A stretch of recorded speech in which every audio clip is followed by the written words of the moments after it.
Pro Gamers aqui trazendo mais uma live pra vocês, galera. Se liga só então na live de hoje, galera.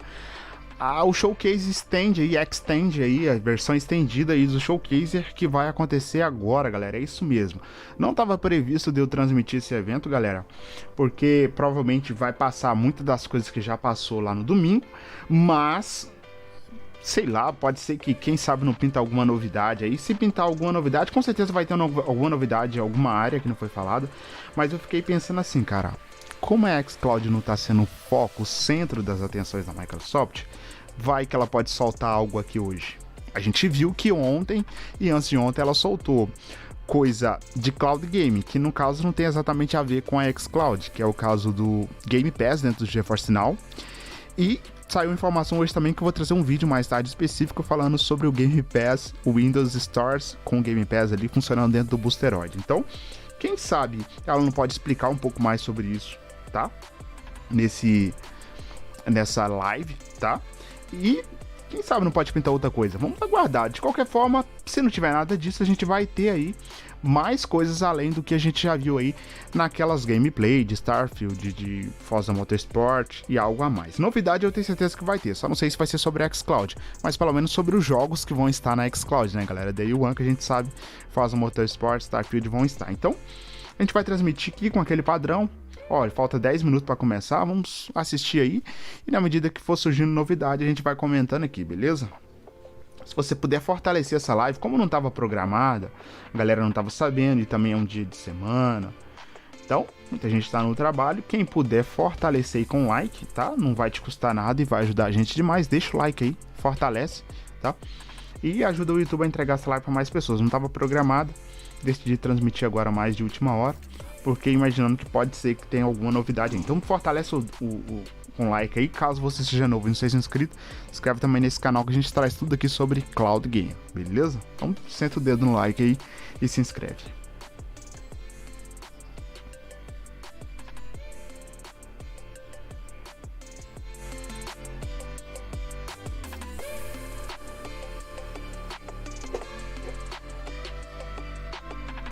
Ó, tá com a gente aqui, vamos falar o nome da galera que tá com a gente, tá? O nosso amigo Lucas Santos, salve, mano, tamo junto. O nosso amigo Adriano tá com a gente. Eu quero um FIFA na Xcloud, só isso, mano, é o meu sonho também. Espero que um dia a gente possa ter, mais que não seja o FIFA, mas seja o eFootball, mais que não seja o FIFA, seja o EA Sport FC, que será o mesmo jogo FIFA. Eu quero o GTA, o nosso amigo Fred Santana, salve, mano. O nosso amigo Lucas Santos falou também que era o FIFA na Xcloud.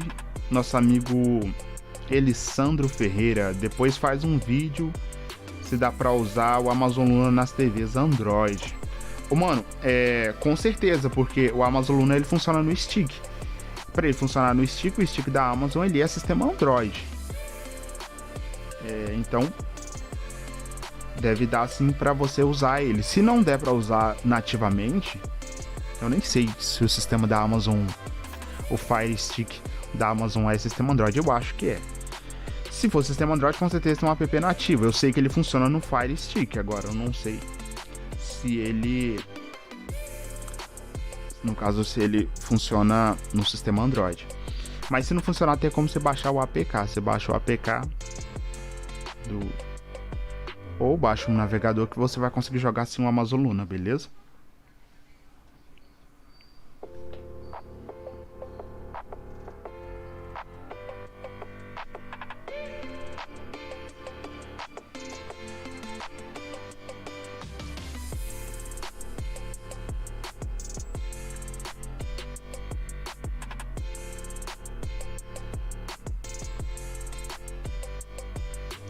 Vamos ver a galera que tá com a gente aqui, vamos falar um pouco mais aqui da galera que tá com a gente.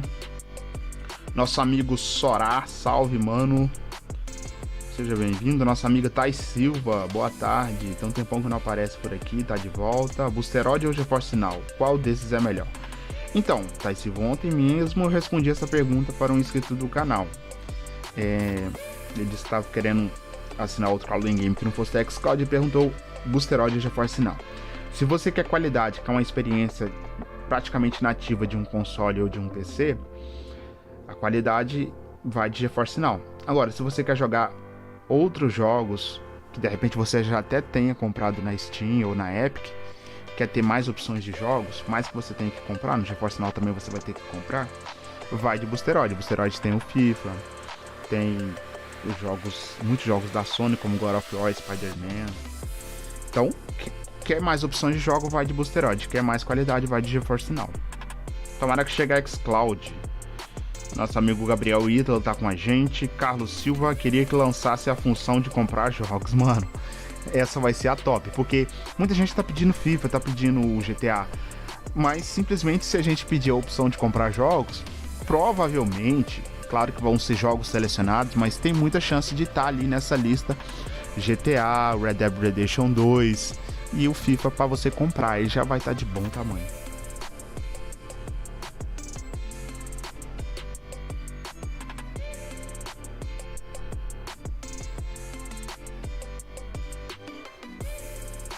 Galera, e para quem quer assinar o BOOSTEROID, o BOOSTEROID liberou pra gente, quero agradecer a equipe do BOOSTEROID, liberou pra gente, tá, ontem, mais um cupom exclusivo do canal, cupom PROGAMES20. Tá no link na descrição nessa live. Você usa o código PROGAMES20 com o link da descrição dessa live, que você vai conseguir assinar o BOOSTEROID com 20% de desconto. Então aproveita, tá? Eu vou até colar o link aqui também, vou deixar fixado, porque tem muita gente que quer assinar o serviço e às vezes está esperando uma promoção. Então vou até colar aqui para vocês ficar ligadão aí. Vai funcionar para todo mundo, não tem limite de pessoas por código, não. Funciona para todo mundo, porém tem uma data de validade. Então aproveita, tá? E aproveita para você testar o Cloud Game BOOSTEROID. Só deixando 2 pontos claros no BOOSTEROID. Não tem servidores no Brasil, então o ping é um pouco alto. Mas não tem como eu te falar se vai funcionar bem ou mal para você. Eu jogo já há mais de 6 meses no BOOSTEROID, estou muito satisfeito. O meu ping é de 125 a 130, tá? Tem vídeo no canal, tem playlist no canal sobre o BOOSTEROID, você pode acompanhar aí. E um outro ponto, como não tem servidores no Brasil, não tem serviço no Brasil, ele não tem reembolso. Então se você assinar, fique ciente disso, tá? Só explicando esse ponto também. Mas tá aí, eu fixei a mensagem. Quem quiser assinar, aproveita. Usa o link e usa o código PROGAMES20, que você vai ter aí um descontão de 20%. Aproveita aí, tá? Caso você tiver dúvida, tem vídeo no canal onde eu explico passo a passo de como usar o código. Não tem segredo, beleza? Galera, 4 minutos para começar a live. Vamos continuar falando a galera que tá com a gente aqui.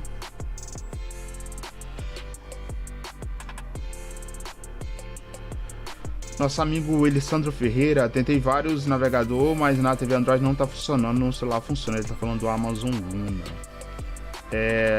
Só jogo no Xcloud desde o primeiro beta, mas não muda muita coisa. A Xcloud deu uma parada no tempo, sim. Mas tem tudo para voltar agora com tudo, tá? Qual o valor do BOOSTEROID? Então, o valor normal do BOOSTEROID vai depender do euro. No momento, o BOOSTEROID está saindo em torno de 53 a 54 reais. Tem um IOFzinho no cartão de crédito internacional, que é R$1 e alguma coisinha. Então, é em torno de 55 reais que você vai pagar. Porém, usando o link e o cupom aí da descrição que eu fixei ou da descrição dessa live, você ganha 20% de desconto. Aí ele vem para 41, 42 reais, que aí fica mais barato que Game Pass Ultimate. Lembrando que no BOOSTEROID você precisa ter os jogos comprados na Steam ou na Epic Games. No caso dos jogos do EA Play, você consegue jogar com a assinatura do Game Pass que você já estiver, tá? Então essa é uma vantagem também. E em breve, saiu hoje, mais tarde eu vou trazer um vídeo, vai ser possível você jogar vários outros jogos, não só jogos do EA Play, através com essa assinatura do Game Pass no BOOSTEROID e também no GeForce Now. Isso vai acontecer em breve, mais tarde eu vou trazer um vídeo explicando, trouxe no domingo explicando sobre o GeForce Now e vou trazer explicando agora sobre o BOOSTEROID hoje mais tarde. Então, para você que é novo, ainda não é inscrito, se inscreve nesse canal para você não perder nenhuma novidade do mundo dos Cloud Game. Isso inclui Xcloud, GeForce Now, BOOSTEROID, inclui tudo sobre o mundo dos jogos aí, o mundo dos Cloud Game, beleza? Então se inscreve e ativa o sininho. Galera, quem tá chegando agora, fortalece, a gente tem 33 pessoas na live, porém só 18 likes. Dá uma fortalecida no like, não vai te custar nada, vai ajudar a gente demais, porque essa live não estava programada, tá? Eu decidi fazer ela mais agora, para quem sabe pode pintar alguma novidade. O que vim, a gente sabe que os jogos que foi anunciado lá, muita gente já perguntou o que vai ter nessa live. Essa live provavelmente vai ser falado o que foi falado lá no domingo, porém algo a mais, tá? Pode ser que pinte alguma outra novidade, mas eles não falaram, não deram spoiler sobre isso, tá? Vamos aguardar. E o que vir a mais daqueles jogos vai ser bom, porque a gente sabe que Forza Motorsport, Starfield, que são os grandes lançamentos desse ano, vão chegar Day One Xcloud, então pra gente também vai ser bacana. E a gente vai batendo bate-papo aí bacana aí sobre Cloud Gaming, beleza? Pode ficar à vontade de deixar a sua mensagem, eu vou tentar responder todo mundo. Assim que começa a transmissão, que é daqui a 1 minuto e 40, tá? 1 minuto e 40 não, 1 minuto e 10. Tô olhando outra tela aqui. Daqui a 1 minuto então a gente vai começar, eu vou ficar em silêncio, a gente vai assistir junto. Se aparecer algo, novidade importante, algo importante sobre Xcloud, tanto em jogos ou tanto em novidades, se pintar, eu vou vir e já vou entrar falando também pra gente tentar entender aí, tá? Vamos se diz, reagindo ao que vinha aí, tá? Mas no mais, a gente vai ficar assistindo junto aí, eu vou ficar aqui no chat conversando com vocês através de mensagens aqui, beleza? Galera, vai começar então, falta 36 segundos, tá? Eu vou me preparar aqui. Preparar aqui então. E qualquer novidade então, eu já volto aqui com vocês, beleza? Então, vamos lá então.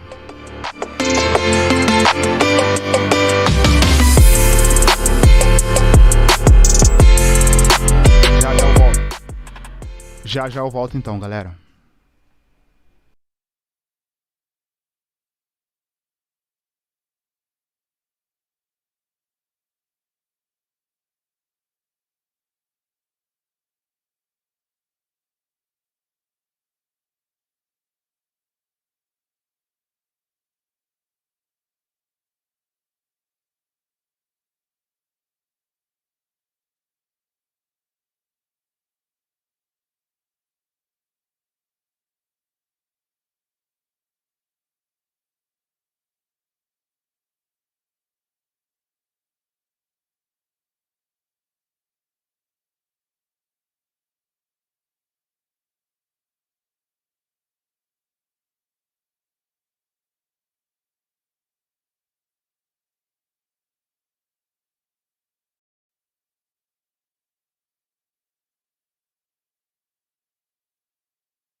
Galera, é o oficial deles que tá sem áudio, tá? Eu tô vendo aqui, deixa eu caçar aqui então Eu coloquei nesse BR porque é o que tinha em português. Deixa eu só organizar aqui e já volto.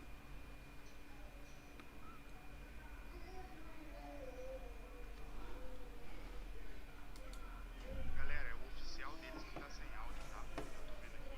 Deixa eu colocar nos amigos não.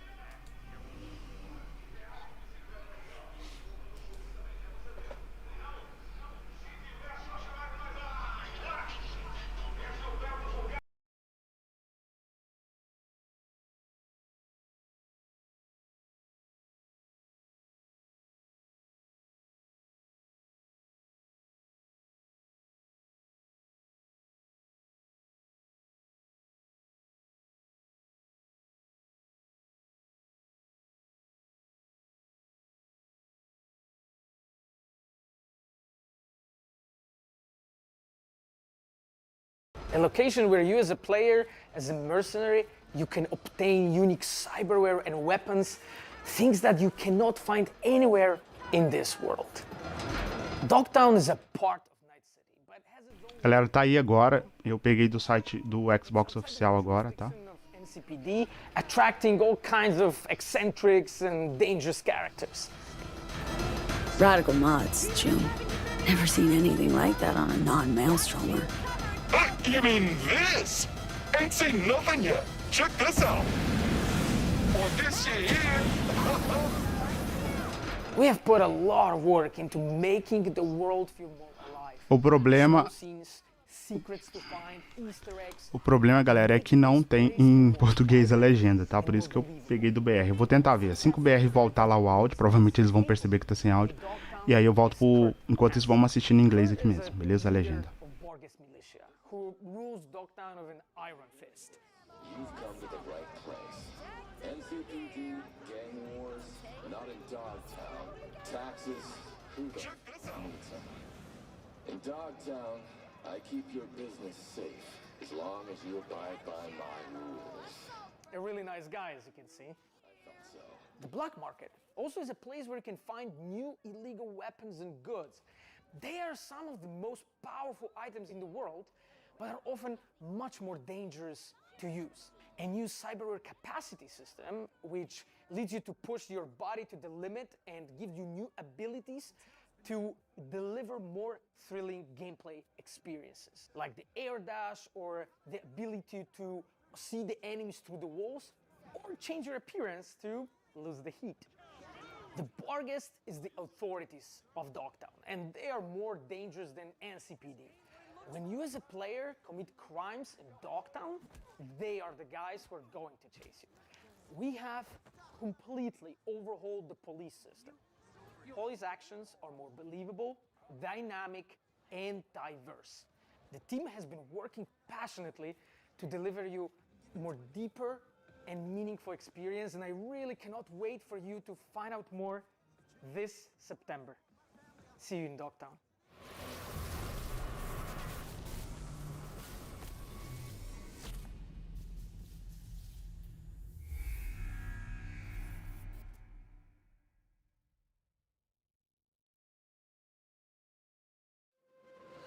We're not done talking about CD Projekt Red's next dive into the story between V and Johnny just yet. In fact, we're here with the voice and stylings of Johnny Silverhand, Keanu Reeves himself. Welcome.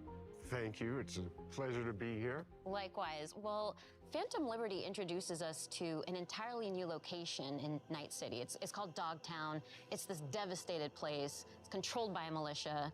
But I think you know more about it than I do, so how would you describe it to players? Night City has its own kind of levels to it, and I think Dogtown is kind of going down to a darker place. It's dystopian. It has a tension to it, and this undercurrent of kind of violence, you know, like, and struggle. You know, can I swear? Yeah. Shit's gone down in Dogtown. Oh, I like that tagline. Yeah, and it's just, you know, I mean, hopefully it'll be fun for people to play there. It's hard to believe that there's an underbelly to the underbelly Yes, that is that's Night good. City, Yes, right? Yeah, I'm a little scared. but in a good way. No, it's a good way. I mean, we're all kind of we're all moths to the flame, aren't we? And there's a lot of flame in Dogtown. Well, if anyone can take it on, it's V, so that certainly gives me the confidence. Yeah, V's a survivor. Exactly. Oh, yeah. You know? And we just saw a tour of Dogtown, too, so we got a little bit of that ambiance, and we can see what the environment is like. People are getting beat up. It's not good. It's, yeah. It's not the friendliest place to be. You gotta be prepared for it, truly. Yeah. But in our tour, we also hear a recording from a Colonel Kurt Hansen. Who's this guy? Because he seems pretty dangerous, too. Yeah, that guy. No, I'm sorry, I can't say that.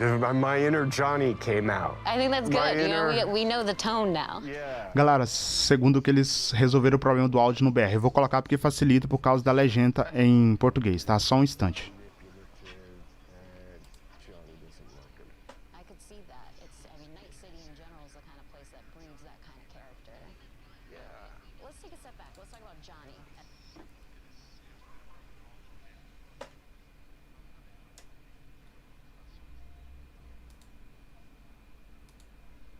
Radical.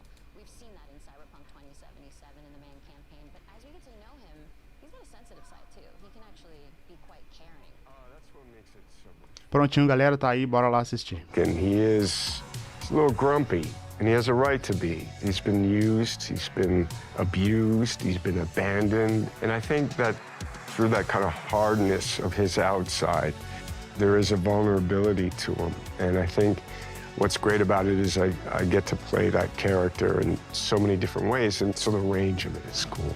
And especially for the player, you get to see these moments in flashbacks. You start to understand he's a product of his upbringing, truly, of his surrounding. Well, let's not get carried away. I mean, we can start talking about nature and nurture. I'm sorry, I keep dropping into Johnny. But, yeah, I like his anger. I like his passion. I like what he stands for. He's really just looking for a fair shot.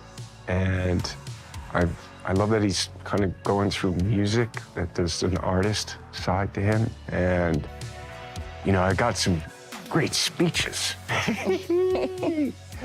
There's all these moments with Johnny where a tiny little thing, you know, elicits this really fun response. You can flip him off and he double birds you back. Like, I love those kind of moments. Or rock. I think another interesting lens of looking at him as we get into Phantom Liberty is his dynamic with Solomon Reed. So what can you tell me about Johnny's relationship with Idris Elba's character? I think Solomon has some things in common with Johnny in the sense of the military, the sense of being used, abused. You know, it's in the title, right? They're fighting for a liberty. You know, Solomon's kind of trying to reclaim his life, you know, and Johnny's doing the same thing. You know, it's Cyberpunk 2077, so it might start off as revenge, and it might end as revenge, but I think sometimes he feels like he's lashing out at the wind, you know? And I think Solomon has been living out in the kind of the desert of his life, right? Kind of hiding and harboring. Yeah. But I think he also has that kind of soft and hard side to him as well. So as somebody who's very familiar with thrillers, because you've starred in a few, what do you think about Phantom Liberty makes for a good spy thriller in particular? The quest to understand what's going on. So, and the kind of scavenger hunt of information, the mystery, the double crossing, what is true, what's fiction, what can you count on, you can't count on anything. That is really kind of amplified.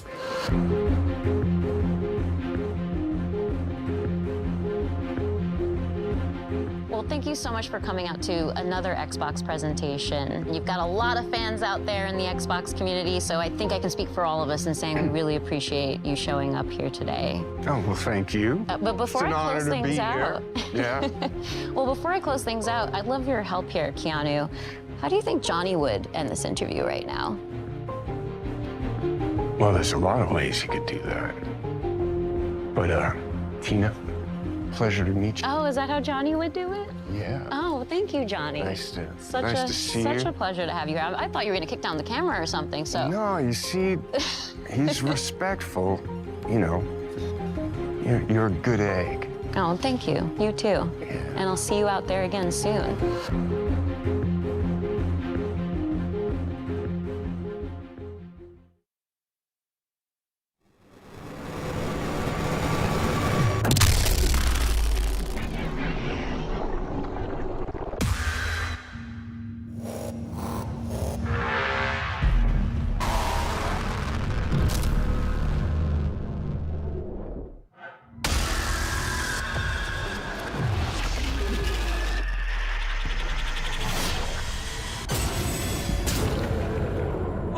I'm so sorry for dragging you all into this.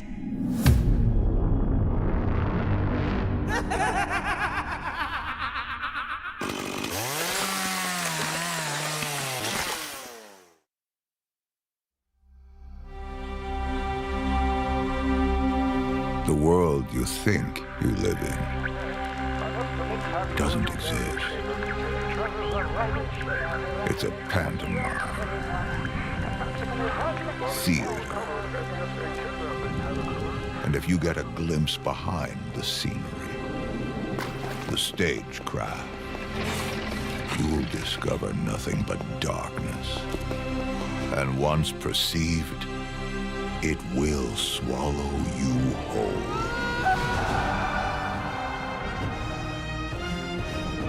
I'm in a race against this darkness.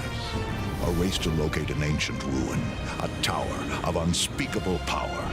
I need the best of the best. But they're all dead. So I'll use you. Scoundrels, thieves, cutthroats, the best of the worst.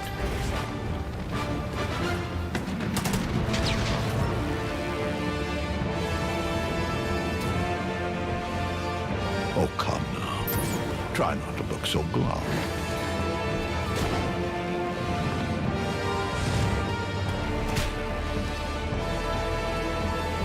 You're going to help me save the world.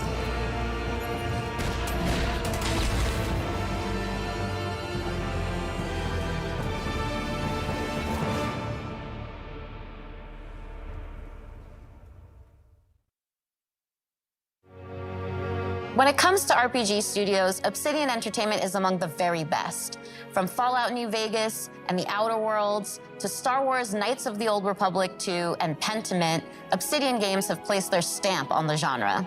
Joining us today for a closer look at Avowed is game director Carrie Patel. Carrie, I'm so excited to have you here. We just saw this big reveal of Avowed, and there's so many little bits of information in there that I want to dig out and pick your brain around.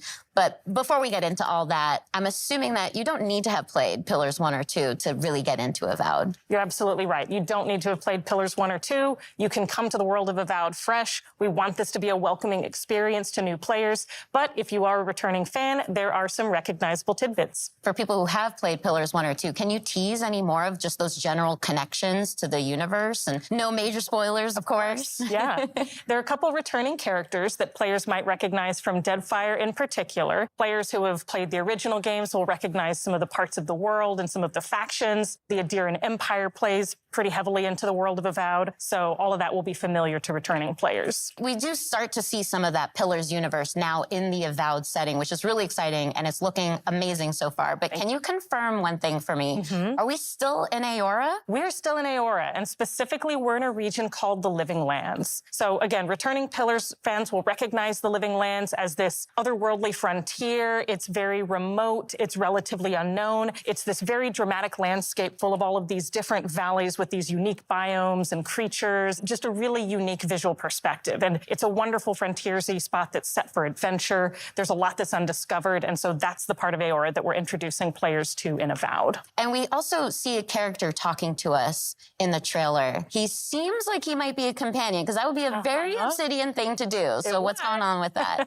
Yes, this is Kai, and he's one of the first companions you meet in the game. He's an Amawa. That's one of the unique species of the world of Eora. And Kai, as a character, brings a balance of this really battle-hardened perspective. He's seen a lot. He's served as a soldier and a mercenary, but he also has a really unique sense of humor. So he brings a spirit of levity and camaraderie to the party as well. And as he's talking to us, he's also kind of conveying, well, he's straight up saying that he's afraid of you and your abilities. But it's not like the heroes are the only powerful beings in this universe. So I'm curious what that means for who we are as the player character. Are we a watcher again, like in Pillars 1 and 2? Or maybe we have some connections to the spirit realm and beyond that gives us these terrifying abilities? So you're not a watcher this time, but you do have a unique soul connection to the world that gives you a connection to the living lands and to some of the more mysterious forces at work there. The player is also being sent as an envoy of the Adiran Empire, and so they come with both a very mysterious aura, but also a certain sense of political urgency. Kai also mentions a plague. That's another bit of detail that we get within the trailer. We see a very concerning growth on a lot of the creatures in the world. What can you tell us about this plague?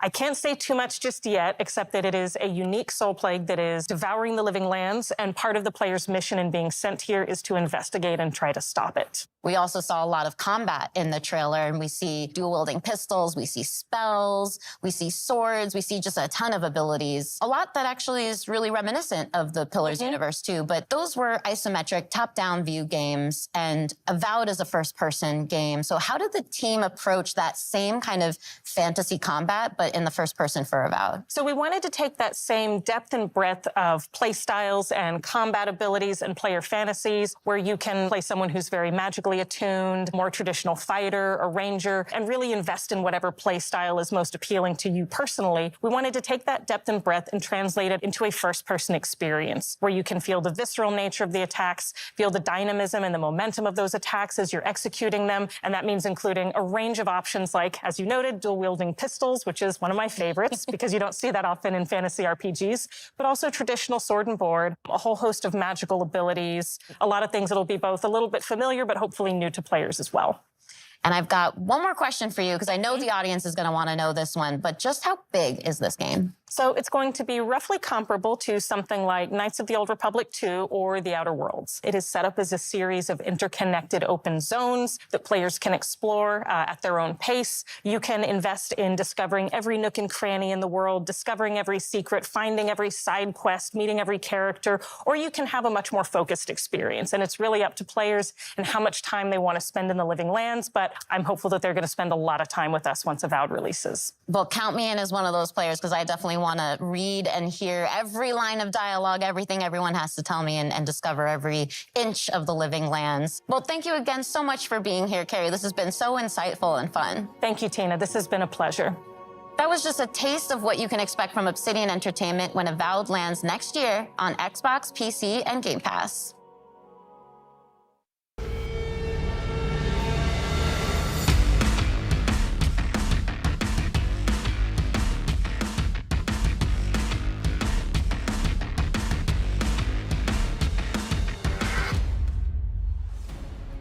퍼스트 디센던트는 언리얼 엔진 5를 사용한 차세대 3인칭 루트 슈터 게임으로 엑스박스 시리즈 X와 S, 엑스박스 1을 포함해 콘솔과 PC 크로스 플레이가 가능하고 프리트 플레이로 즐기실 수 있도록 개발 중입니다. 퍼스트 디센던트에서 플레이어는 계승자가 되어 1, 2회 생존을 위해 침략자들의 맞서 싸우게 됩니다. 계승자는 플레이어의 캐릭터로서 다양하고 개성적인 컨셉과 전투 스타일을 가지고 있습니다. 플레이어는 계승자를 통해 잉그리스 대륙을 탐험하며 스토리를 체험하고 다양한 임무를 혼자서 혹은 협동 플레이로 수행하게 됩니다. 또한 최대 4인 협동 플레이로 거대 보스와의 레이드를 경험할 수 있습니다. 거대 보스별 다양한 기믹과 부위 파괴 등을 통해 밀도 높은 팀 플레이를 체험하실 수 있습니다. 현재 개발팀은 작년 베타 테스트에서 플레이어분들에게 받은 피드백을 개선하는 작업과 신규 컨텐츠의 개발을 병행하고 있습니다. 지금 보시는 화면은 최초로 공개하는 엑스박스 시리즈 X의 실제 게임 플레이 영상입니다. 언리얼 엔진 5를 활용한 높은 퀄리티의 그래픽이 안정적으로 돌아가도록 열심히 개발 중에 있습니다. 신규 계승자 역시 개발 중에 있는데요. 이 계승자는 물을 이용한 독특한 컨셉의 플레이를 경험할 수 있도록 디자인되었습니다. 또한 자기장을 이용한 방어 능력과 비행 스킬을 지닌 새로운 캐릭터도 개발하고 있습니다. 플레이어분들이 더 많은 탐험을 하고 몰입감 넘치는 스토리를 경험할 수 있도록 다양한 환경의 신규 맵을 개발하고 있으며 새로운 타입의 보스레이드 역시 지속적으로 개발하고 있습니다. 그리고 많은 분들이 요청하셨던 코스메틱 시스템도 도입 중에 있는데요. 캐릭터들마다 다양한 컨셉의 스킨을 제공할 예정이며 꾸미기 아이템을 통해 개성을 마음껏 뽐낼 수 있도록 지원할 예정입니다. 가장 많은 피드백을 받았던 그래플링 훅은 시스템을 완전히 변경하였습니다. 변경된 그래플링 훅은 조작에 따른 회전과 이동 시 가속 감속을 지원하여 조작의 재미를 훨씬 더 증대하였습니다. 이 밖에도 피드백을 반영하여 점프 모션, 총기 사운드, UI와 UX를 지속적으로 개선해 나가고 있으며 계승자 스킬을 개조할 수 있는 시스템도 개발 중에 있습니다. 게임 사운드 또한 글로벌 유명 게임 작곡가인 스티븐 바튼과 협업하여 보다 풍성한 청각적 경험을 제공하기 위해 준비 중에 있습니다. 마지막으로 여러분께서 가장 기다리실 소식을 전해드리겠습니다.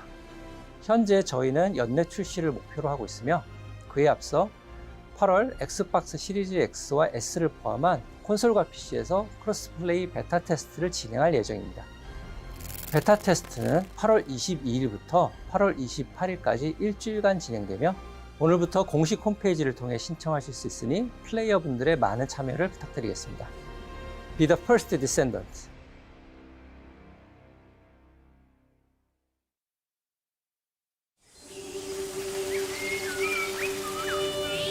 When we were wrapping up Banner Saga, we were really talking about what is it we want to do next. We earnestly started with the idea of making a game that was hopeful, that was a triumph for the human spirit. Something that had a lot of replay ability, something that you can really explore for a long time. There are different worlds that we want to explore. Towerborn is that game.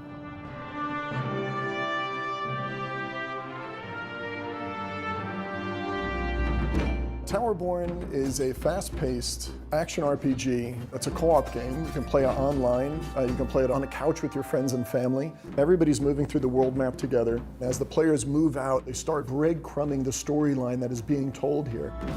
From the world map, you go into fun, fast combat. You come out of that with resources and crafting items, and with all their new loot, they can go back to the Belfry.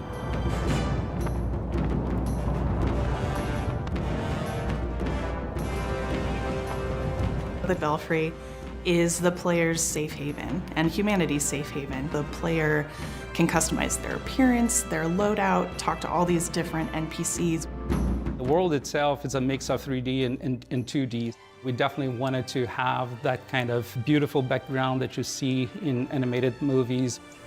Towerborn is all about humanity's last chance at survival. Humanity is clinging to hope and clinging to this tower. It is your mission to try to hold the forces of darkness at bay, to give humanity a chance at survival. The most important thing about the gameplay is it's just fun. And it kind of just amplified its fun the moment you added another player. All of the players can build their character in a way that's specific to them. It just turns into this back and forth exploration. Like, let's try to do this one combo, and then let's see if you can do a follow-up. From a couch co-op perspective, that's just really fun because there's not too many couch co-op games anymore. I'm hoping in 5 years from now, it's in a place that I never even would have thought of. It's a seasonal game, which is different for us. Players can expect a new storyline with new quests, new biomes. We'll be rolling out new gear, new monsters, new bosses. Expanding on the content in a continuous, organic way, so it just becomes a living world.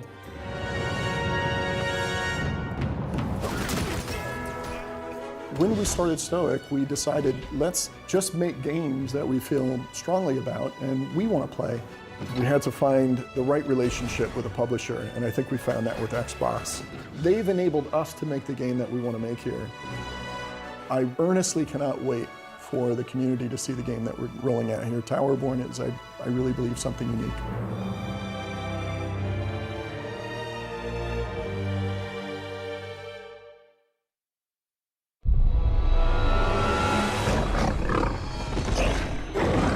There's that roar again! You gotta protect the pit stop, please! What the hell is that thing?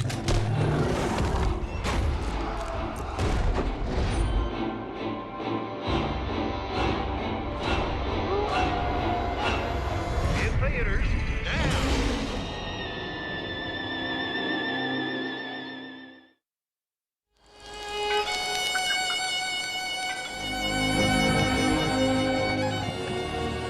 Hello, I'm John Rush, Art Director for Fallout 76.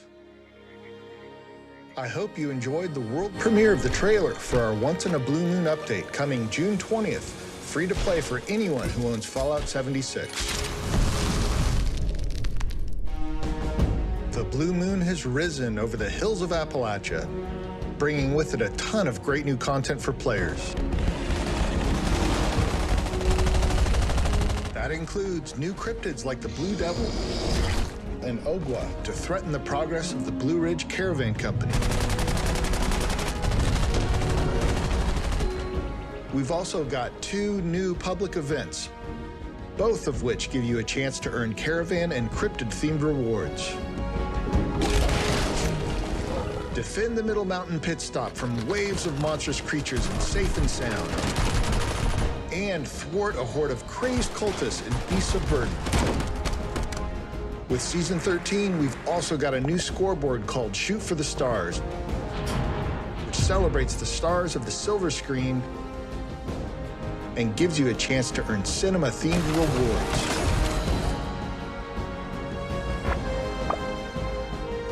And we're not done yet. Next year, we're taking players to Atlantic City, where they'll gamble on the fates of new factions for the opportunity to win big.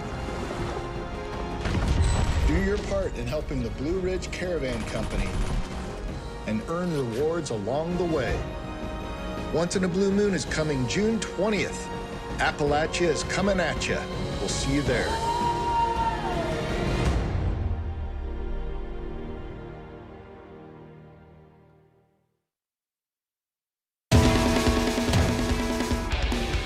What's this?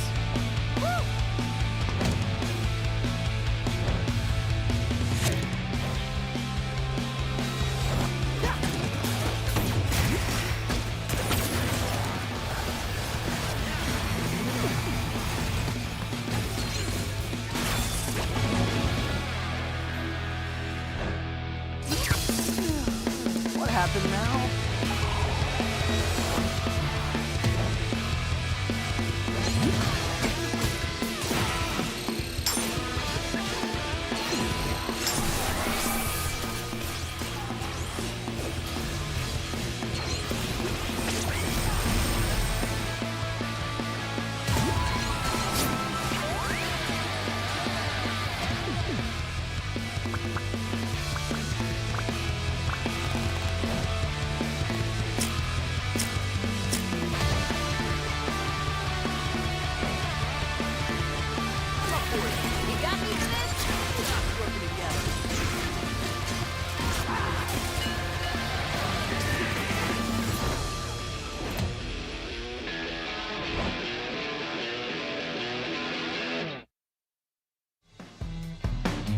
We've just seen a new trailer for updates coming to Hi-Fi Rush called Arcade Challenge Update. No joke, there's literally exclamation points in there. That's not just me. So here to explain that and more about the update is game director John Johannes. Welcome to Showcase Extended, John.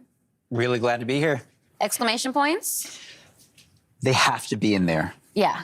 It feels It's style. It's style, yeah. It's a style thing. Well, Hi-Fi Rush is such a stylish game in general. I think that's one of the things that people really excitedly pointed out when we shadow dropped the game in the Developer Direct earlier this year. But making a brand new IP is always a bit of a risk. Your studio's known for kind of scarier games like The Evil Within and Ghostwire Tokyo. Can't deny that. Yeah. But yeah, this type of game is something I just always wanted to make personally. And I just thought music and action work so well together. And after I had finished working on The Evil Within 2, it just felt like the right time to try something new. And our studio's always been about just making fun games. It doesn't have to be about a certain genre. We're not about making one specific thing. And fortunately, there's plenty more of that content to come because we just saw an absolutely jam-packed trailer. So I'd love for your help in breaking down all the details, all the stuff going into this update. Sure. There's a lot, so bear with me. Everything in this mode is unlockable once you've finished the game, and you'll unlock an arcade cabinet in your hideout. And by accessing it, you get 2 new modes. One is called BPM Rush mode, which takes the gameplay up to like higher speeds than we've ever done in the main game. And the other is called Power Up, Tower Up, which is a new sort of randomized spin on the rhythm tower mode that we had in the original game. And included in this mode are 5 new original songs to play to, as well as 2 brand new enemies. And then there's special attacks and this whole meta system for unlocking upgrades and rewards. And that's all I can think of right now. I love that there's so much to unpack there, but let's rewind. Let's talk about just BPM Rush for now. Sure. It was described in the trailer as effectively Hi-Fi Rush's equivalent of a turbo mode. Can you explain that a little bit more? Yeah, early on, the team was like, how fast can we go? And in the game, we kind of settled at, about a max 160 BPM. But this mode really takes it up to 200 BPM. But we sort of ease you in there. It's a gradual upgrade until it eventually gets so fast, you just got to sort of think on your feet and naturally react to the rhythm in the combat of the game. I personally love that there's a lot of accessibility settings in the game, too. It makes it so that you can adjust the game to your own comfort level. But this is a post-game challenge. It's meant for when you've gotten into the rhythm of the game. So I'm curious if you have any pointers on as far as how to tackle that challenge. As an action game, I think a lot of people want that sort of next-level challenge, another way to use their abilities in a new type of environment. This mode does that by putting you at the high speed. But we also have multiple difficulties. We have an easy mode for people who want to experience what that's like, but maybe are not in tune with that sort of high difficulty that's accompanied with this stuff. But then we have a casual normal mode as well. And then we have, after beating those modes, we can unlock an EX mode, which takes up to a hard level where damage is multiplied and keeps you at that high BPM throughout the entire time. But there already was a post-game challenge when Hi-Fi Rush launched. It was the Rhythm Tower mode. You mentioned that briefly earlier. That's the one where you face just increasingly difficult combat. So how has that evolved with the Power Up, Tower Up mode? So the Rhythm Tower mode was kind of like a very curated experience. And while it was very challenging, you can prepare, go in and sort of customize your character, know what you're getting into. And in this mode, we flip it to the almost opposite end. Chai starts off downgraded. We actually remove all your abilities, and you have to earn them back by fighting waves of randomized enemy sets.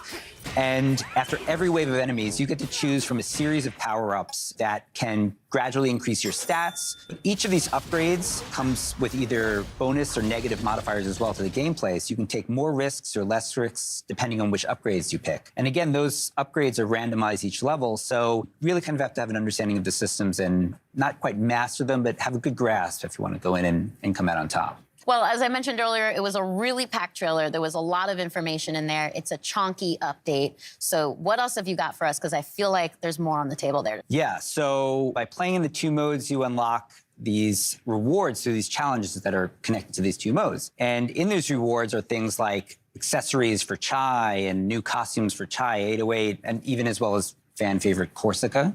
We have new modes for the photo mode as well. Things like new filters. We have new poses for the characters. We have stickers that you can place on the photos now. And then there are some extra hidden secrets that we don't want to give away right now, which, as you know from our game, we like to hide in there and we like people to find, which is always fun. And then, in conjunction with this release, we're also releasing a separate costume pack, which is a kind of take on what the characters would look like if maybe this game took place in a different time period. Ooh, a little tease. I like that. And there's some really fun-looking stuff in there, so. Well, thank you again so much for coming out all the way from Japan to showcase Extended, John. I'm super glad to be here. That's all we have to share about the new update for Tango Gameworks' Hi-Fi Rush coming soon. Now it's time for us to return to the second era of Tamriel and the Elder Scrolls Online. ZeniMax Online Studios debuted the trailer for their upcoming expansion at Showcase, and today they're here to break that trailer down for us. Let's hear what the team has to say about the Necrom expansion for Elder Scrolls Online.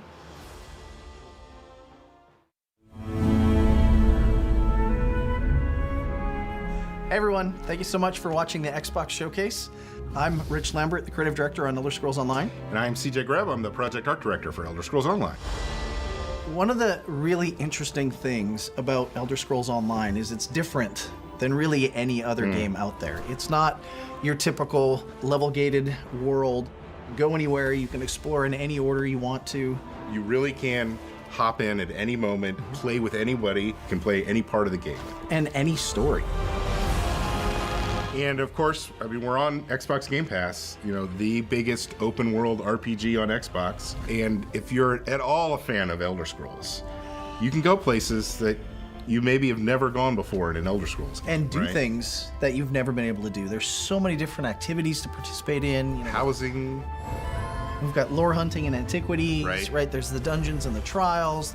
And you can, of course, always revisit lands that you've been to before. We've got Skyrim, Morrowind.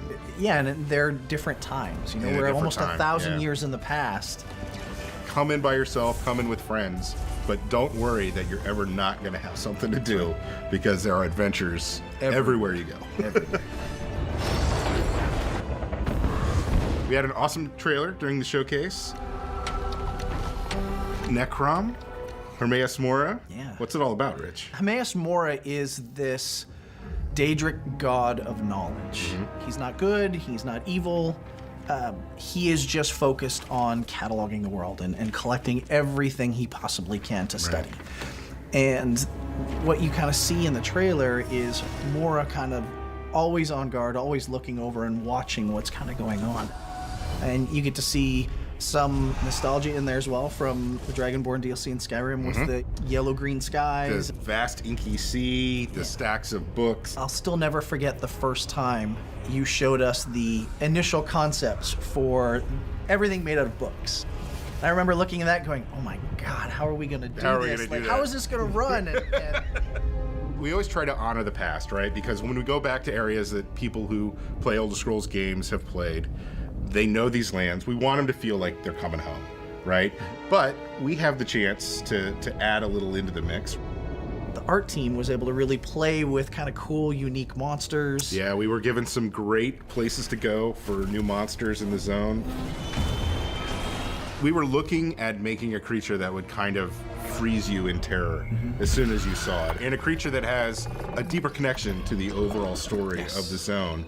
We've also got the Tavani Peninsula, kind of the Morrowind vibe. It's always fun to go back to this part of Tamriel because it's one of the most imaginative and sort of like visually expressive things that has ever been created for an Elder Scrolls world. And then, of course, Necrom City itself. This ancient city that, you know, is rumored to have been built, you know, even before the Tribunal was even established. Right. Being able to play with that and look at that architecture and this ancient city of the dead. And you guys gave us a new class to do. The Arcanist draws their powers from Hermaeus Mora. We really challenged ourselves and the team to make something that didn't feel like anything else that we have built. Everything we've been talking about sounds amazing, but when do we actually get to play it? Necrom launches on Xbox June 20th, and we can't wait for everybody to get in there and see this amazing content that we've created. Thanks, everyone, for watching us during the showcase and watching us today. Lots of exciting stuff coming for ESO in the future. We'll see you in Tamriel.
IBS World News 番組をご覧の皆様、こんにちは。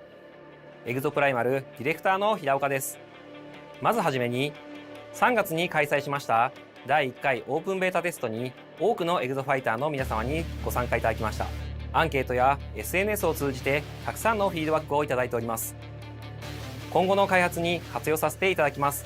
ご協力ありがとうございました。さて、カプコンショーケースはご覧いただけましたでしょうか。その中で発表しましたが、第2回オープンベータテストの開催が決定しました。詳しい日程や情報は公式サイトをご覧ください。それではここからは番組をご覧の皆様に新情報を紹介します。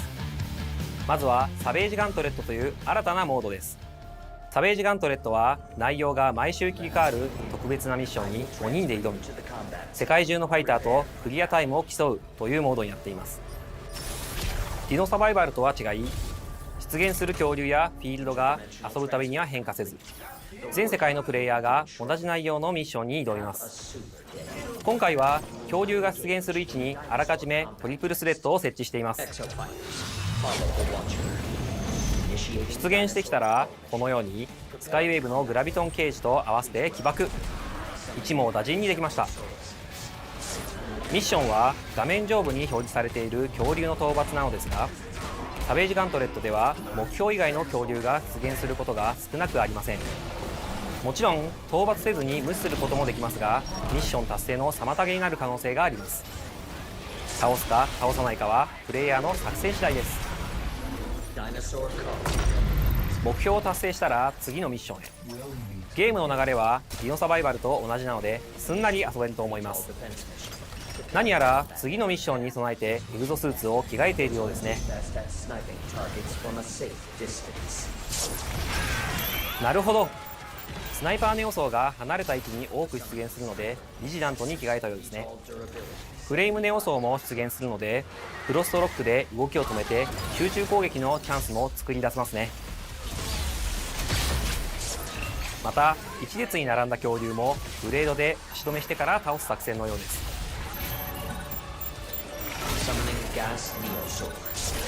道中では大型恐竜が複数体出現することも。サベージガントレットはエンドコンテンツに相当するモードなので、基本的にはミッションの難易度は高く設定されています。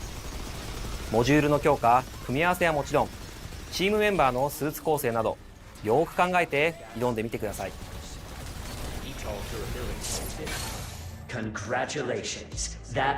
サベージガントレットをクリアするとこのようにクリアタイムが表示されます。その後自分のクリアタイムがどの程度だったかランクによる評価がされます。次はバリアントスーツを紹介します。バリアントスーツはデフォルトのエグゾスーツとは異なる性質の武器を装備しており、戦い方が変化したスーツです。デフォルトのデッドアイはアサルトライフルを装備していますが、デッドアイアルファバーストファイヤーはショットガンとバースト射撃を切り替えられるバトルライフルを装備しています。敵との距離に応じて射撃を切り替えながら戦います。他のバリアントスーツも特別にちょっとだけお見せしますね。ゼファーアルファ、エナジーチャクラン、バラージュアルファ、ロケットホップ、ビジラントアルファ、マークスマン、ロードブロックアルファ、フォートレスシールド、ムラサメアルファ、フロストグレイブ、クリーガーアルファ、チャージショットガン、リッチドクターアルファ、デュアリティビーム、スカイウェーブアルファ、サンダークラップ、ニンバスアルファ、ダブルバレル。バリアントスーツは発売後のタイトルアップデートで遊べるようになります。エグゾプライマルは発売後も定期的にアップデートを行っていきます。シーズンごとに新たなゲームコンテンツを追加していきますのでご期待ください。本日はありがとうございました。それではウォーゲームでお会いしましょう。レッツマッシブ。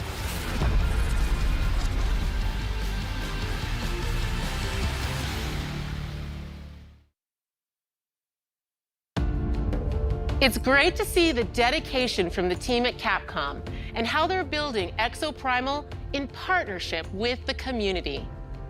Gaming has the power to immerse us in worlds and perspectives we'd never otherwise experience. We can fight dinosaurs, transport to a dystopian future, explore the universe, and conjure magic. And we get to do this together, no matter where we are on the planet, the language we speak, what we look like, or our physical abilities. That is why it is both an absolute imperative and an incredible opportunity that games represent all of us. That is why we created the ID at Xbox Developer Acceleration Program, to help underrepresented creators and stories in the industry shine. We call it DAP. DAP already includes more than 100 emerging developers, and they've launched 30 incredible games like A Space for the Unbound, Validate, and HOA. And there are many, many more in the works. Let's take a look at these amazing games coming up next from ID at Xbox's Developer Acceleration Program.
I got a call from my good friend Jörg Newman, the head of Microsoft Flight Simulator. He told me about this once-in-a-lifetime, out-of-this-world opportunity. So I'm here in Budapest, the capital of Hungary. Jörg, he's around here somewhere. Let's go find him. Jörg! Hey, Paris! It's great to see you. Yeah, great to see you. Thanks for coming to Budapest. Of course. What am I doing here? I'll tell you on the way. We have a boat to catch. A boat? Yep. We don't have a plane? Nope. Come on, Paris.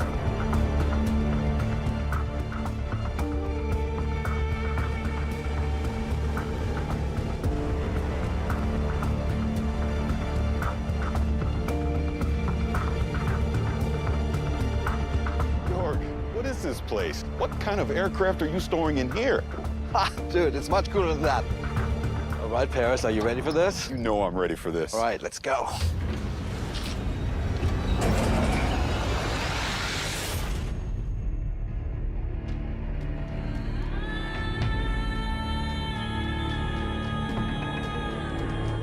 Welcome to the world of Dune. This is incredible. Come on, I want you to meet someone. Hey, how's it going? How are you, man? It's good to see you. Good to see you. Paris, I would like to introduce Patrice Vermette, Academy Award-winning production designer of Dune.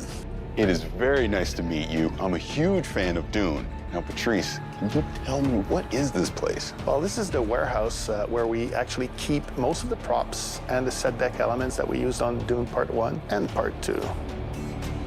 Now, Jörg, how did all this get started? So it goes back to November 2021. Dune had just hit the movie theaters worldwide, and we got a call from Legendary, and they had the idea that we bring an ornithopter into Microsoft Flight Simulator. And me being a lifelong science fiction reader and fan, a big, huge fan of the Frank Herbert books, how could I say no? Okay, now it makes sense after seeing the trailer at the Xbox showcase. I understand why you brought me here. You guys want to take a look? Because we actually do have a couple of ornithopters here if you want to see. You want to take a look? That would be awesome. Yeah, let's do it. All right, let's do it. All right.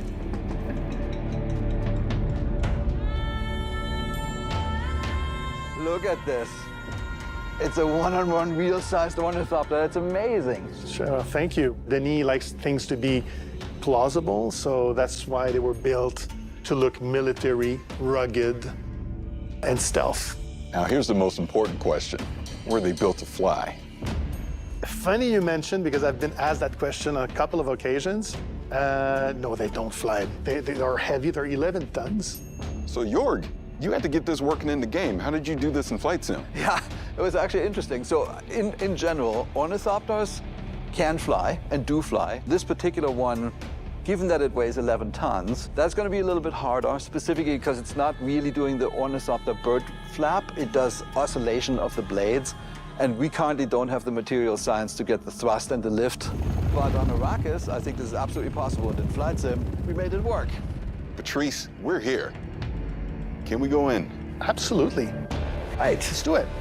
Normally we'd go in through the climbing up the landing gear, but this will do. Yeah, so what's cool about this, Paris, is that all those buttons are actually realistically hooked up to the system. Master engine switch, what you're doing there above those, the red, are basically all the lights. And as you notice, it's all analog because in the world of Dune, there's no thinking machines. Thinking machines have been illegal for 10,000 years. Yeah, that was actually fascinating when we implemented it. Because it's a science fiction, we thought, oh, it's glass cockpits, everything is going to be computerized. Like, none of it is. This is a very practical helicopter, almost like from the 1960s. So Jorg, in the first movie, the Thopter was able to do a lot of cool moves and maneuvers. You're going to be able to reproduce that in Flight Sim? Oh yeah, totally. I mean, the really cool design that you guys came up with is each blade is independently controlled. So each blade has its own lift and thrust. And that means it can go from a really stable hover to a steep dive and back to a glide instantaneously. I would just say thank you that you designed such an awesome and realistic machine, because that's what we do. We bring realistic machines to life. But if you want to see a little bit more about the game design, Absolutely. I have something for you. Absolutely, I'd love to see.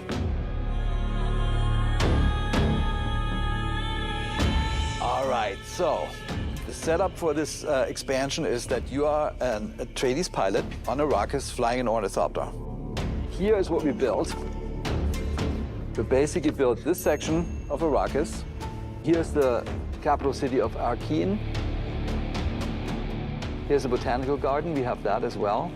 And the first thing we do is we train you up. The fast takeoff, fast landing, and then the deep dive. And then we take you to some of the extreme locations, like the bow of the cliff, the hole in the rock, the red chasm. You really have to show your pilot skills. And then, towards the end, then there's a secret mission, which I can't talk about today, but that basically wraps up the experience. It's gonna be great. Super exciting. Hey. It was great to see you again. Paris, thank you for coming. Thank you so much for having me. All right, Jorg, where to next? Well, I don't know what they eat on Arrakis, but this is Budapest, and I hear they have excellent goulash. I know a place. Well, let's go.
𝐂𝐨𝒏𝒄𝒊𝒆 is a thrilling Souls-like that takes the story of Pinocchio, turns it on its head, and sets it against the darkly elegant backdrop of the Belle Époque era.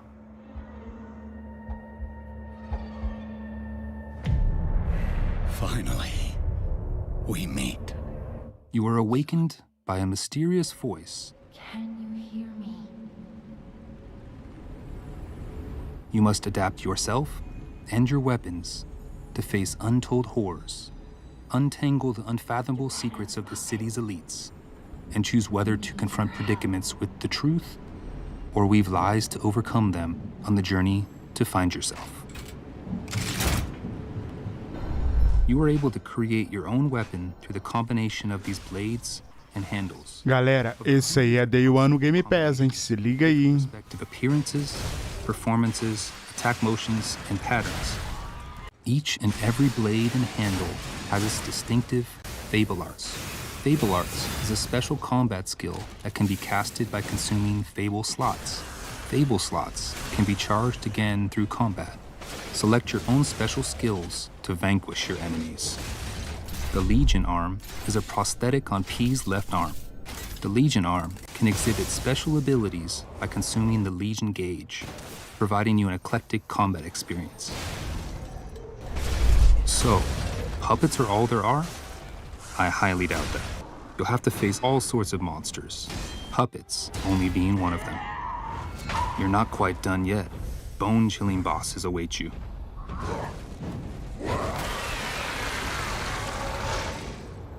If a boss seems too intimidating, you might want to get help from a specter. In boss matches, you can summon a specter that will assist you in battle. With a bit of help, you will be able to defeat bosses with more ease.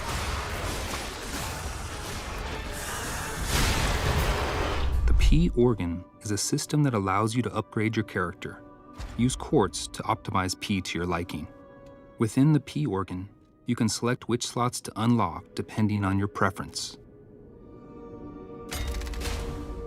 There will be times when you will be confronted with choices where you can give comfort to others in sorrow or despair by lying, or you can choose to tell the truth.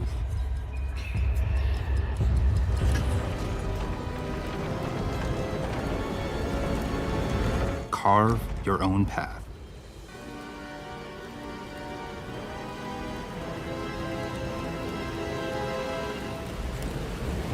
Meet 𝐂𝐨𝒏𝒄𝒊𝒆 on Xbox One, Xbox Series, and Game Pass, coming to you this September 19th.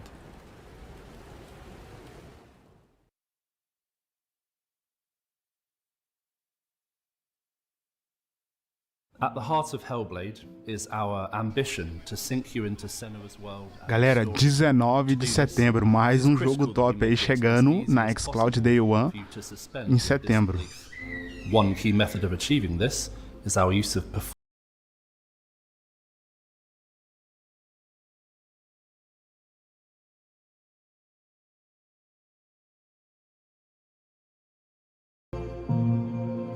What I want to achieve on stage is to get the best performance and best storytelling from the actors, and then to get that into the game as faithfully as possible. I want to see what I saw on stage in the game. It's time to find out. Why are they watching? It's time to find. When we were shooting the scene from the Xbox showcase, it was quite a somber mood on set, because that was one of our moments in the game where it's just Senua and the Furies, and we have an opportunity to connect with the player one-on-one. Where are they? Where are you? What do they want? I don't like it. I'm scared. This is too bad, woman. At this point in Senua's journey, she's had her confidence eroded. There's a lot of doubt. And she needs to find within herself a spark of hope, that strength that she has in order to continue on. Everything I've done has led me to this place. We've come so far. While this scene is relatively simple, the scale and complexity of our performance capture has multiplied to meet our creative ambitions on Hellblade 2. We shot the first Hellblade in the boardroom of our old studio. It was very MacGyvered together. In the new studio, we have a custom-built mocap space, which has pretty much everything we could have dreamed of. We've got projectors, so we can recreate sets on the ground if we need to. We've got loads of props that we have available to us at any time, so we can build sets. I remember coming in to interview and seeing the setup down there, and immediately being impressed by the clear commitment that had been made to underpinning great true-to-life performance with great quality data. So we've got a lot more cameras this time around. They're kind of top of the line at the moment. And in the kind of space that we have downstairs, we have nearly wall-to-wall coverage, which is really impressive and is not something that is common. It's certainly a step up from a few cameras set up in a boardroom. With our setup, we can push even further on our ambition of bringing through as much of our actors' performances as possible into the game, even down to the most nuanced of movements. So when you've got an optical system like ours set up and calibrated well, you can track performers' movements down to the millimeter. So we can see somebody shuffling their finger along the table or just wiggling them very gently. You can see hesitation and breath. You know, there's no need to push the action and overact. You can just be your character. I'm here now. What we want is the best performance possible, the best immersion possible for the player, and that's why we go to these lengths, just to try and get that extra fidelity of performance into the game. What do you want me to do? With performance capture being at the heart of our character movement, our props and staging had to facilitate our vision. I don't want to give any spoilers away, but there is going to be a boat in the game. That boat will have several characters on board. We wanted to be able to capture the motion of a boat across multiple characters simultaneously, and we, for the first time, had the space to be able to construct a proper rig for this. So we had a platform which could be moved in any number of ways to create that kind of pitch and yaw and roll that you would get on the ocean. And we got our actors up onto this boat and captured scene with high waves and a storm, and we got incredible data from really, really amazing. The most important part of my role is to make sure that story gets told, and having these wonderful actors we're working with bring their talents to bear on these characters has been such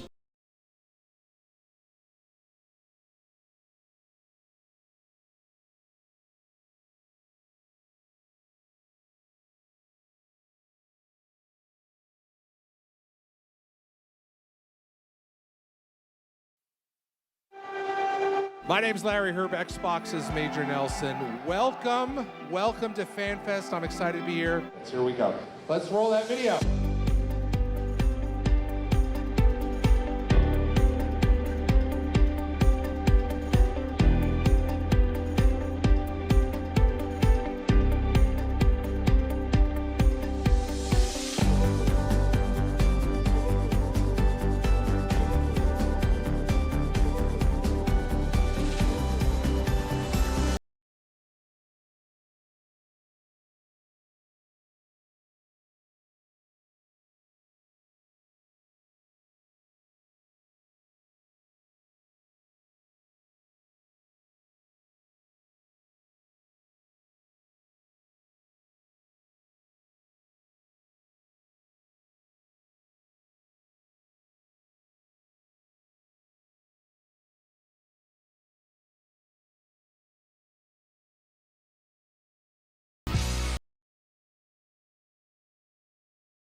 Honestly, I've never felt so good to be part of Xbox in my life.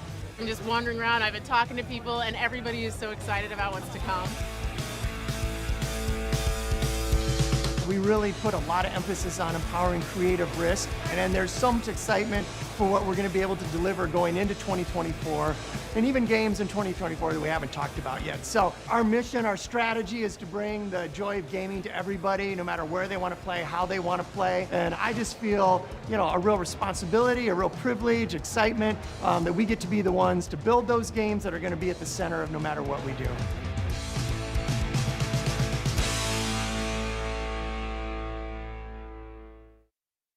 Hi, I'm Sebastian, and I'm the community manager for Light Your Frontier. Today, I'll be playing with Kelly, Anita, and Carolina to explore the new multiplayer features Light Your Frontier has to offer. Good morning, good morning, good morning. Today, we should continue building up the base we started yesterday. We'll need more resources, and it'll be faster if we work together to collect them. Can two of you work on that? Yeah, let's go. Go. Hey, that purple mech looks great. Thanks. It's my favorite color. Dang, the farm looks pretty good with all the grown crops. Yeah, I know, right? I'm looking forward to making the farm even bigger. I'm gonna work on making our home look a little bit better, and then I'll come down and help you out. Great. I'll see you in a bit then. What do you want to focus on gathering, you think? I can get wood to start with, and then you can help me get some aluminum. I'll get some stone also then. That should cover a lot of what we need for crafting and building.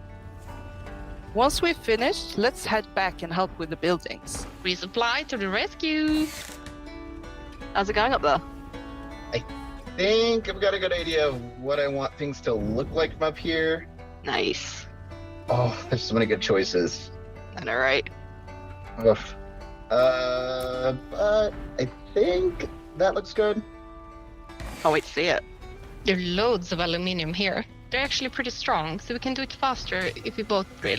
Let's work together and see what else we can find here. After we bring this back, I'll take a look in some other regions to see what materials they have. I'm done up here, so I'll come join you. Oh, my inventory is getting full from this harvest. I think we should build some, like, silos or crates to store it all. Yeah, we should probably build a fence around those two as well so we can protect the harvest. Great idea. Let's get on it. Here we go. I'll help with the silos next. Yo, anyone need materials? Because we got a ton of stuff. Yes, please. Oh my gosh. Fantastic. Do you want us to start helping you build? Yes, please, please. All on it. What do you think of the layout? Yeah, it looks great to me. I'm almost done with the fences here.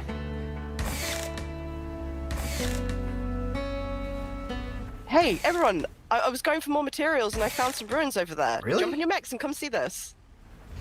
Oh, wow, what is this? Oh, look at that. This is so cool. That door is huge. Wow. I wonder what's inside, though. Tomorrow we should totally find a way to open this. Let's head back to the base and see what we can do.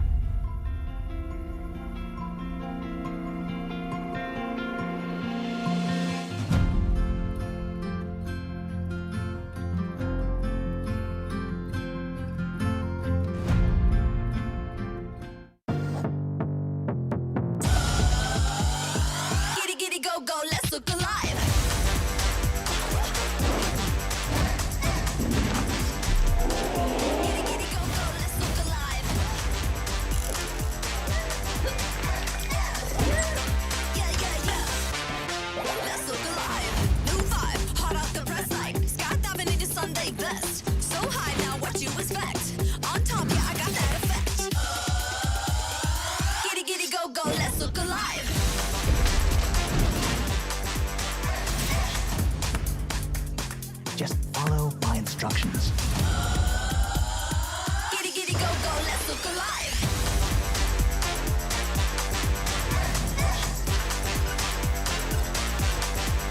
Welcome.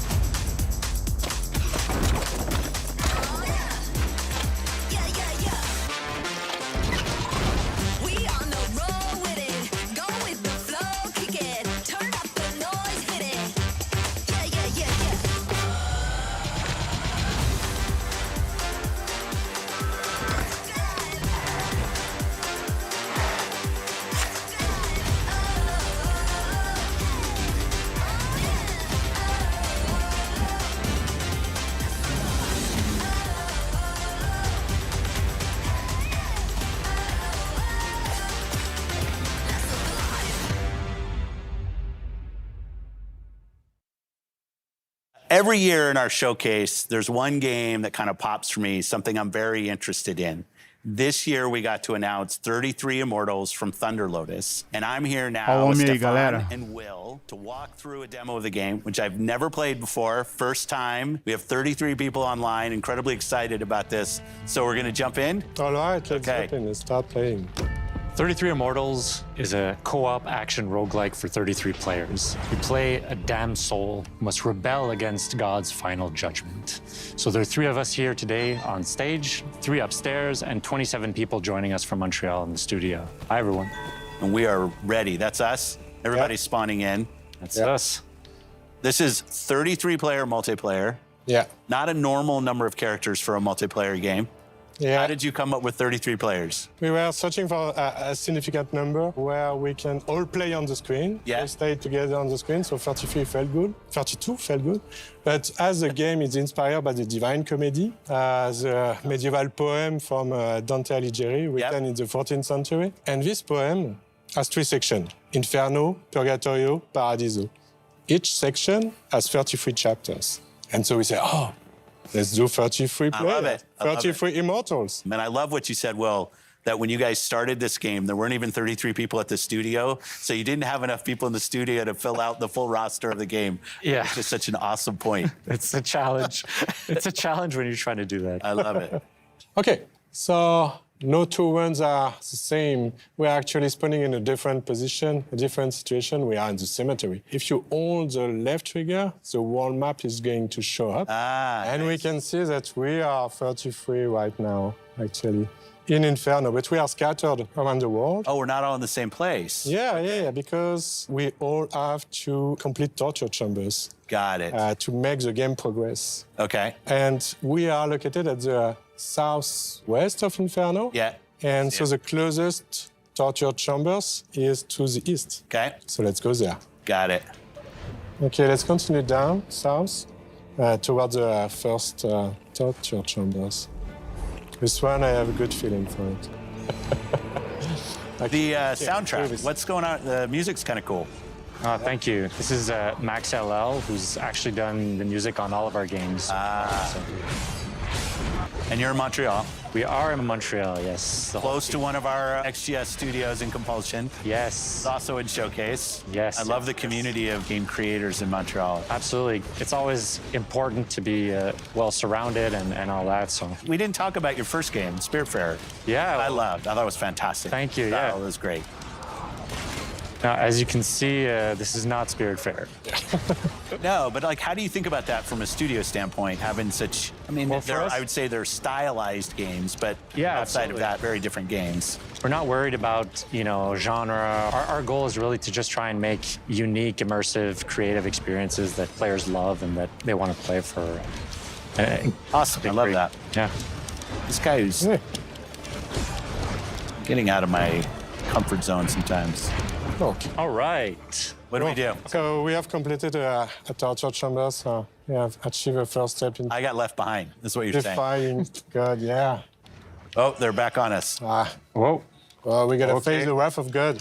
Careful. Oh, no. Dash. Dash. Run away. Oh, I can't. I have like 0 health. New torture. No, I gotta get out of here. Where are you? Well, why weren't they in the torture chamber trying to help us?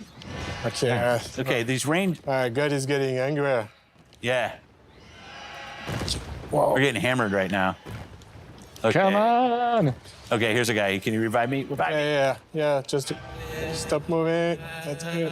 One up. Yeah, I'm up. Okay. Oh. Thank you. Oh, no. Run. This is the holy fire. What is this? One holy fire. One nose. Now we're in holy fire? Yeah. The wrath of God.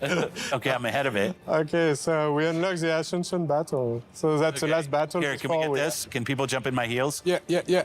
I'm in. Oh. I tried to do the heal. Don't mind me, the wandering soul.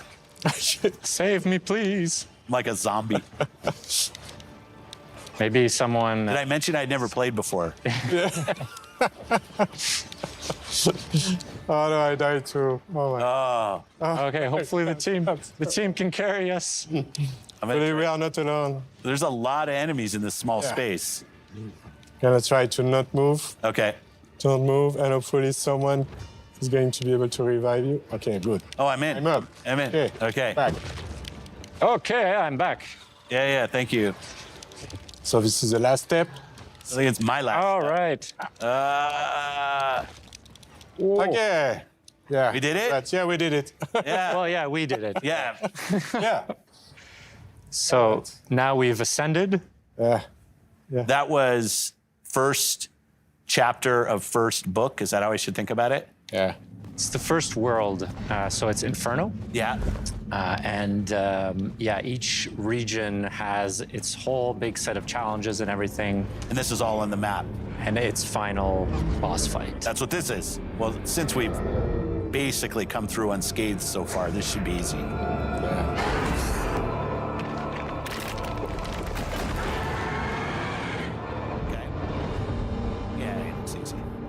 You saved us from having to kill the final boss. Yeah. It's a bit of a tease. I like it. I like it. Well, best of luck to you and the team and everything that's going on. Can't wait for this game to come out. I won't ask for the date because I know that's unfair. But it was great to have in the show and great for you to come down and we got the opportunity to play. So thank you for that. Thank you so much. Thank you so much for having us. Thanks for watching Showcase Extended. I love these opportunities to show more about everything that you saw in the showcase itself. Thanks to everybody that supported us and have a great week. Thanks, everybody.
Galera, é isso então, acabou o evento, cara. Confesso que parece que ficou faltando coisa aí. Eles anunciaram algumas coisas no início que não passou, bem estranho.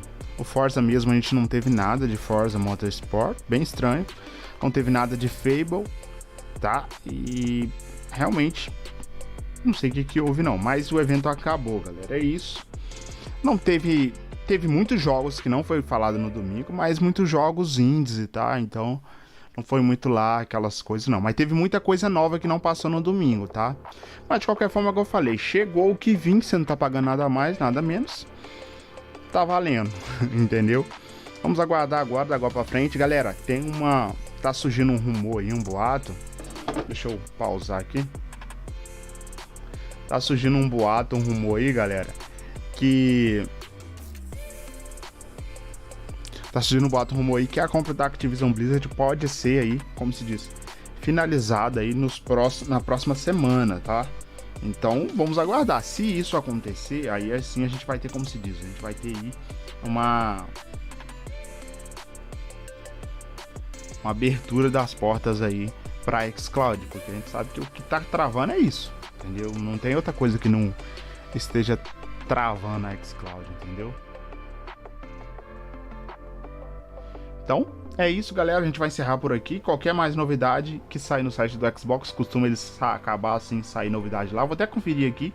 Se tiver aqui, eu já até falo pra vocês alguma coisa nova. Mas eu acho que não tem não, tá? Alguma novidade sobre Cloud Gaming aqui.